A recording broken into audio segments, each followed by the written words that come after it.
Everyone's picking sides: the US versus China, energy wars, currency wars, supply chain wars. And while the giants posture, Canada is quietly positioning itself where the real power is. To understand the next century, you must first understand China. But China isn't just a country. It's a civilization state reasserting its historical dominance, executing a plan measured not in election cycles, but in generations. For decades, it was the world's factory, lifting hundreds of millions from poverty and building cities that dwarf the capitals of the West. Now, its strategy is evolving. It's the world's creditor, financing a new global infrastructure through its Belt and Road Initiative, creating corridors of influence. And it's becoming the world's future consumer, pivoting its entire economic model inward to its 1.4 billion people. This is the long game, a three-dimensional strategy of production, finance, and consumption that no single nation can simply ignore or contain.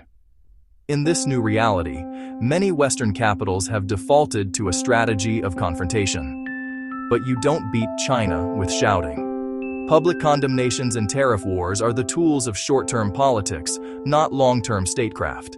They generate headlines, but they don't alter Beijing's trajectory. Why? Because China's leadership views such tactics as temporary noise, a fleeting distraction from its multi-decade vision. You manage China with access. Access is the currency of the 21st century. Access to its markets, its capital, and its decision-makers. This requires a different kind of diplomacy, one that is pragmatic, patient, and relentlessly focused on national interest. So what is Canada's strategy in this complex arena? No ideological tantrums. No door slamming. While others engage in performative antagonism, Ottawa's approach is one of calculated engagement. It's a strategy that recognizes you can disagree on fundamental values while still finding common ground on transactional necessities. The focus is clear: trade, critical minerals, agri-food, finance, and the strategic northern shipping lanes of the Arctic. These are not just sectors of an economy, they are points of leverage. They are the areas where Canada's needs and China's needs intersect. Ottawa is playing the relationship game while others are playing Twitter politics. It's about building channels of communication that remain open even when political rhetoric is heated. It's about being seen as a reliable, non-threatening partner, a broker, not a rival. Because the great geopolitical narrative of our time is decoupling, the idea of separating Western economies from China's. But experts increasingly believe this is a temporary phase. The gravitational pull of the world's second-largest economy is too strong. So when decoupling inevitably turns into selective recoupling, a new question will emerge. Who will be the preferred partner? When the global system recalibrates, the countries still trusted by Beijing will control the flow. They will become the indispensable nodes in the new global supply chain, the gatekeepers of critical resources. This is the ultimate prize. The ability to direct the flow of capital, the ability to supply the world with essential commodities, and the ability to secure a place in the future of technology. That is the long game.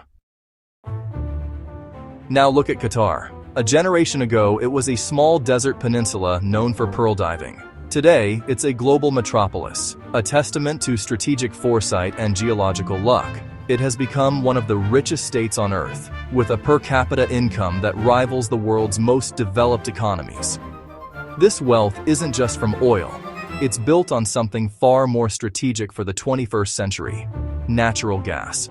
Specifically, its share of the North Field, the single largest non-associated gas field in the world. Decades ago, Qatar made a colossal bet, investing hundreds of billions to become the world's largest exporter of liquefied natural gas, or LNG. That bet paid off, making it the undisputed king of LNG. But its real power lies in its new role, the swing producer of the global energy transition.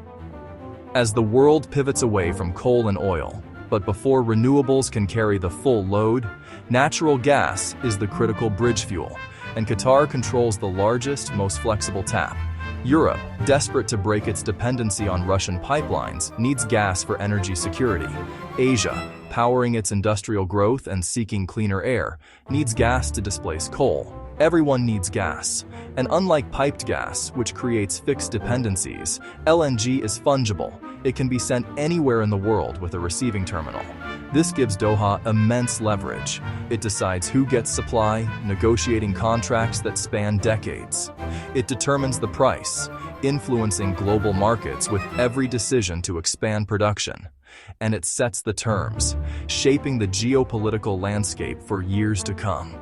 Qatar doesn't just sell energy, it sells stability, and it names the price. Canada linking with Qatar isn't diplomacy, it's positioning inside the global energy control room. Mark Carney represents the new power axis.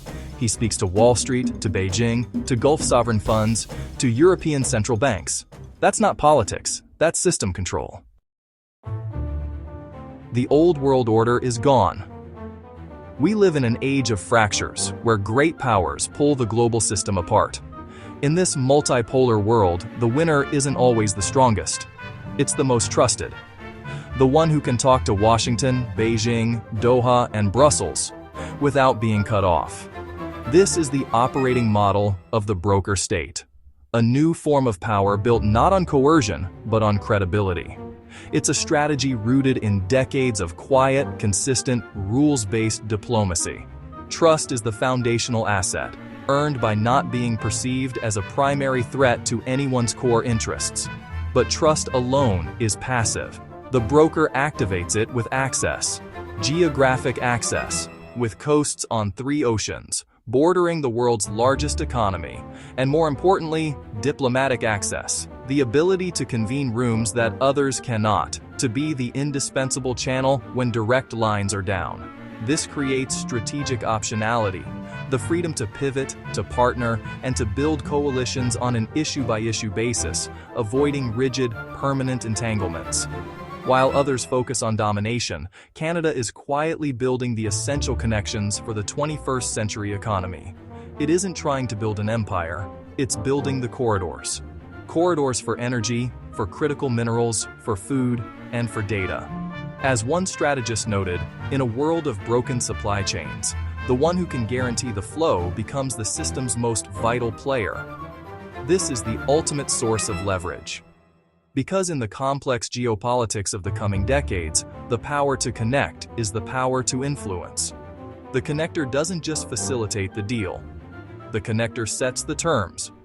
The connector sets the price.